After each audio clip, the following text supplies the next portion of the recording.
नमस्कार. आज आपण एका गंभीर विषयावर बोलणार आहोत.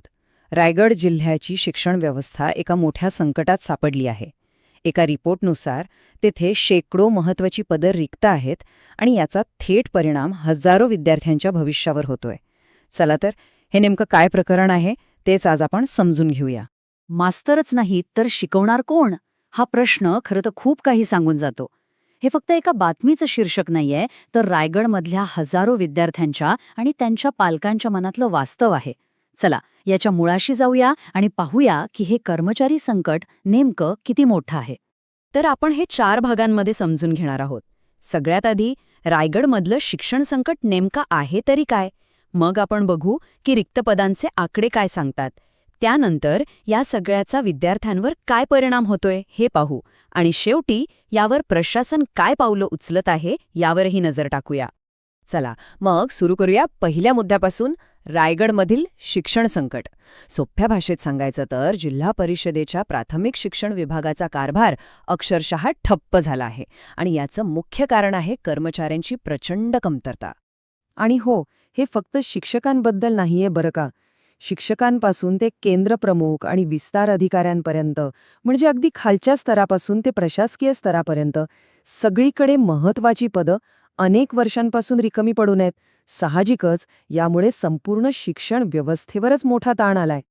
आता जरा आपण आकड्यांमध्ये बोलूया, कारण आकडेवारी आपल्याला परिस्थितीचं गांभीर्य अधिक स्पष्टपणे दाखवून देईल. आकडा आहे 971. हो, तुम्ही बरोबर ऐकलं. तब्बल 971 पदं सध्या रायगड जिल्हा परिषदेच्या शिक्षण विभागात रिक्त आहेत. विचार करा हा आकडा किती मोठा आहे. हे बघा, ह्या टेबलमुळे चित्र आणखी स्पष्ट होत आहे. शिक्षण विभागासाठी एकूण 6,729 पदं मंजूर आहेत, पण त्यापैकी भरलेली आहेत फक्त 5,758. म्हणजे थेट 971 जागांवर कोणीही काम करत नाहीये.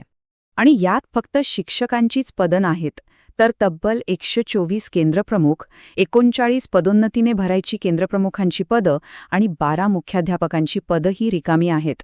याशिवाय अनेक विस्तार अधिकाऱ्यांच्या जागाही रिकाम्या आहेत, ज्यामुळे प्रशासकीय कामं सुद्धा खोळंबली आहेत.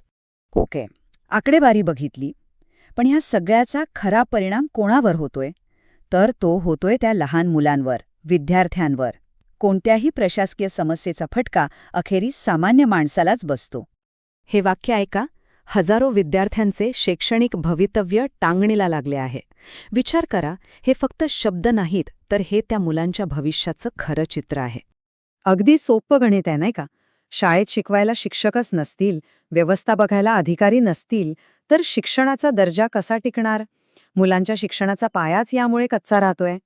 आणि याचा दुसरा परिणाम काय होतो माहितीये का? जे शिक्षक आणि अधिकारी आधीपासून काम करतायत त्यांच्यावर कामाचा प्रचंड बोजा पडलाय. म्हणजे एका माणसाला 3-3 माणसांचं काम करावं लागतंय. मग साहजिकच आहे त्यांच्या कामाचा दर्जा घसरतो आणि तेही तणावाखाली येतात. ठीक आहे, समस्या खूप मोठी आहे हे तर स्पष्ट झालं. मग यावर प्रशासन काही करतंय की नाही? चला त्यांच्या प्रतिसादाबद्दल आणि उपाययोजनांबद्दल जाणून घेऊया. तर एक चांगली बातमी अशी आहे की शिक्षणाधिकारी ललिता दहितुले यांनी स्वतः यात लक्ष घातलंय. त्यांनी ही रिक्त पदं लवकरात लवकर भरण्यासाठी सरकारी पातळीवर पाठपुरावा सुरू केला आहे. तर प्रशासनाची योजना साधारण 4 टप्प्यांची दिसतीये. पहिलं म्हणजे सरकारकडे फॉलोअप घेणं, जे सुरू झाले. दुसरं, काही जागा सरळ सेवेतून म्हणजे नवीन भरती करून भरल्या जातील. तिसरं, जे आधीपासून सेवेत आहेत त्यांना बढती देऊन वरिष्ठ पदं भरणं. आणि चौथं म्हणजे या बढतीसाठी विभागीय परीक्षा घेणं. पण यात एक छोटासा किंतु आहे. मुख्याध्यापकांच्या नियुक्तीचा मामला कोर्टात अडकला आहे, त्यामुळे त्या एका पदासाठी भरती प्रक्रिया थोडी थांबलेली आहे. म्हणजे सगळंच काही सरळ नाहीये, काही कायदेशीर अडचणीही आहेत.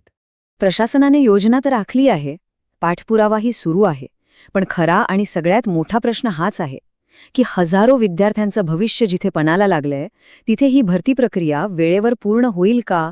याचं उत्तर आपल्याला आणि त्या विद्यार्थ्यांना फक्त वेळ